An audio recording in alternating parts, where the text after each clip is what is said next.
Jangan lupa like, komen, dan subscribe channel YouTube TVRI Bengkulu dan nyalakan lonceng notifikasinya. Assalamualaikum warahmatullahi wabarakatuh. Halo pemirsa, selamat pagi. Bagaimana nih kabarnya hari ini? Semoga selalu dalam keadaan sehat walafiat dan tetap bersemangat.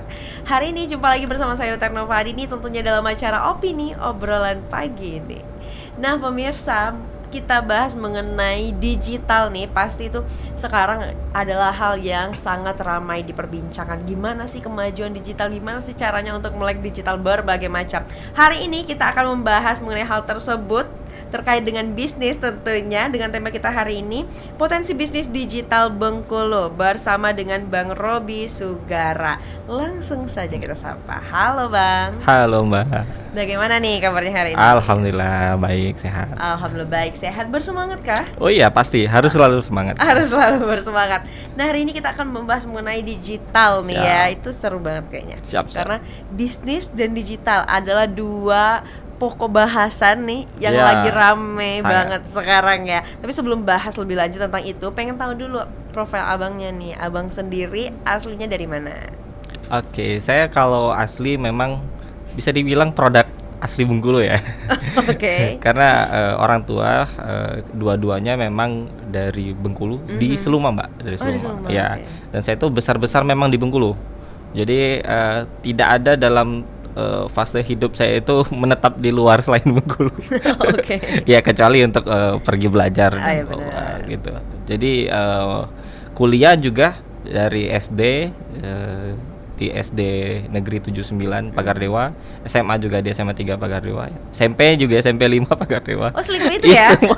Belum ada Nggak kita ada, langsung ya. keluar dari Iya, Pagardewa. nggak ada. Jadi satu lingkup itu aja di Pagardewa dan Oke. sekitarnya itu ya. Pagardewa dan sekitarnya. Cuman waktu kuliah dan saya bilang saya harus agak jauh dikit lah. Kuliahnya ke UNIP. Agak jauhnya Agak nggak? jauh lumayan juga. Masih jalur darat Masih ya? jalur darat gitu. Jadi kuliahnya ngambil di S1 Teknik Informatika. Oke. Dan memang concernnya di bidang teknologi Itu ya, ya, di bidang teknologi. IT gitu. Oke. Nah, Bang, kan hari ini kita akan bahas mengenai dunia digital nih. Menurut Abang nih, gimana perkembangan dunia digital di Bengkulu? Ya, Bengkulu ini unik ya sebenarnya. Kita lihat digital di Bengkulu. Kalau saya lihat dalam posisi sekarang ini, dia memang tertinggal dengan daerah yang lain, apalagi dengan Jawa. Tapi justru ini potensi. Ya, Oke. ini potensi. Justru Bengkulu lebih banyak membutuhkan sentuhan digital di semua lini kehidupannya.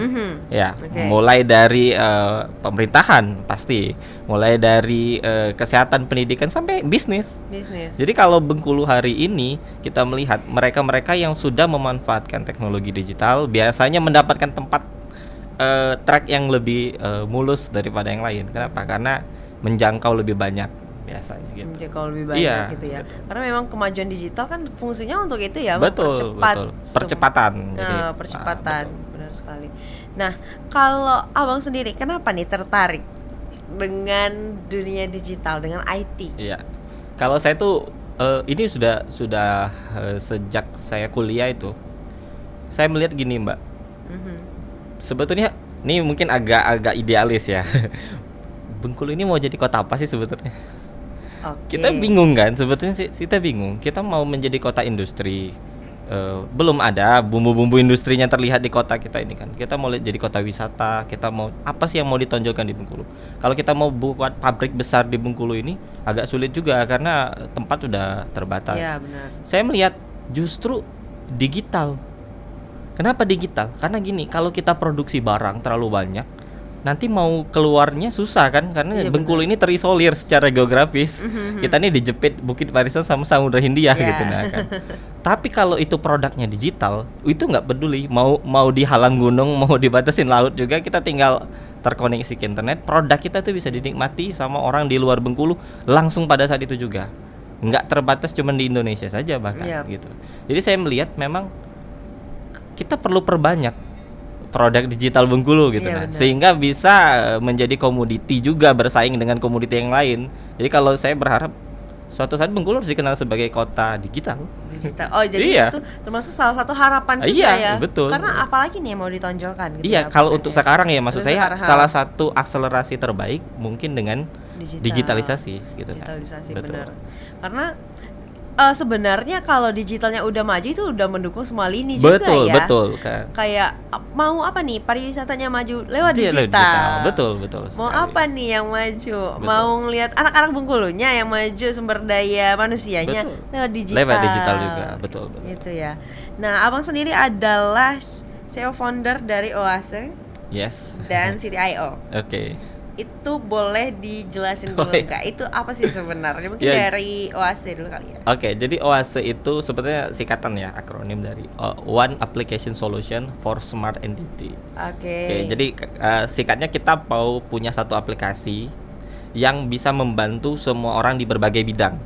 Nah, sekarang kita realistis saja, yang paling enak dibantu sekarang tuh bisnis. Kenapa? Iya. Karena dia bisa bantu kita balik dengan bayar. UMKM udah banyak Iya, banget betul, sekarang. betul. Nah, jadi makanya kita buat sebuah aplikasi yang bantu UMKM untuk memanage transaksi mereka. Jadi selama ini kan mereka mungkin manual. Ya, mohon maaf, ada yang masih tulis di kertas-kertas kardus gitu, kertas-kertas bungkus Iya, apa gitu masih kan. ada, Nota-nota masih ada. gitu kan. Akhirnya nanti lama-lama notanya hilang, nggak tahu jelas. Hutang piutangnya udah nggak jelas lagi, akhirnya saling curiga-curiga gitu kan, udah bayar kata belum dan sebagainya.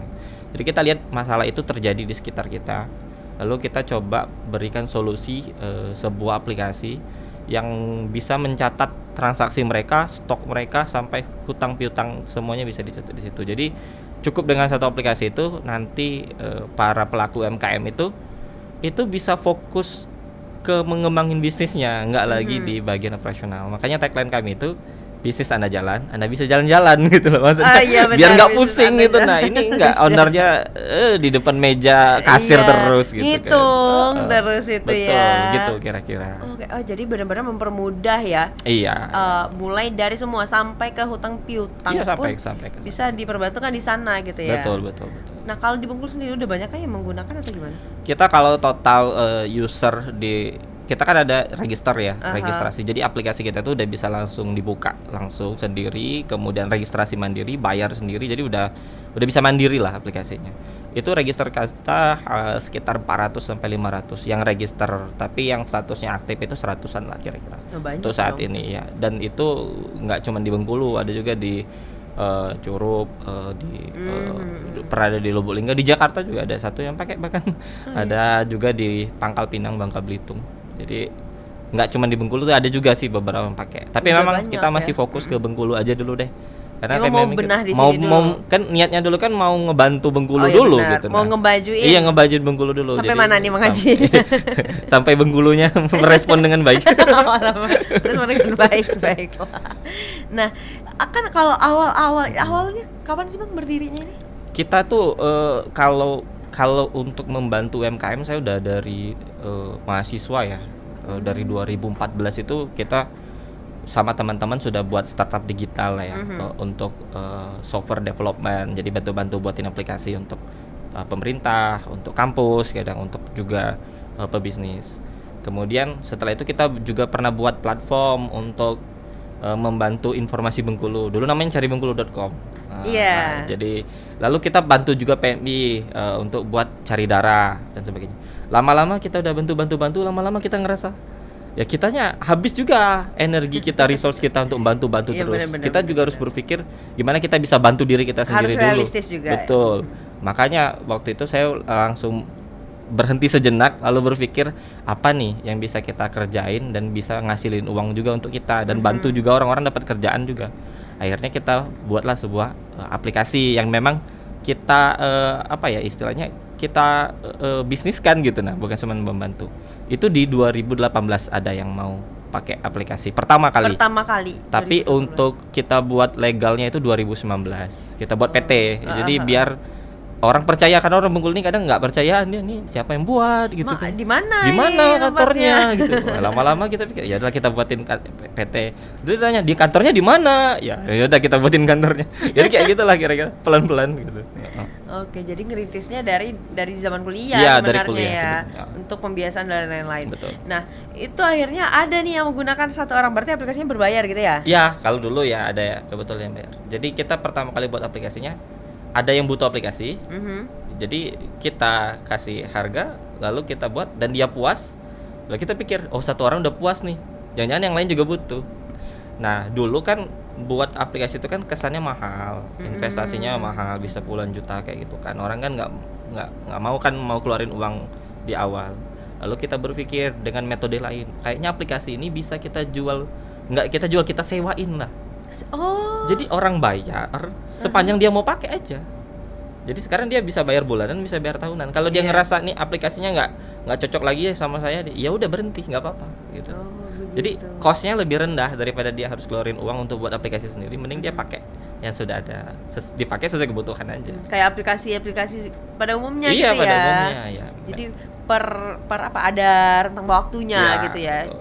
Kalau udah nggak diperlukan lagi ya udah. Berarti Betul. udah nggak usah bayar lagi gitu Betul, ya. iya, Oke deh. betul. Nah nanti kita lanjutkan lagi Siap. Bang. Sekarang kita jeda dulu ya. Untuk pemirsa jangan kemana-mana, tetaplah bersama kami di Opini Obrolan Pagi ini.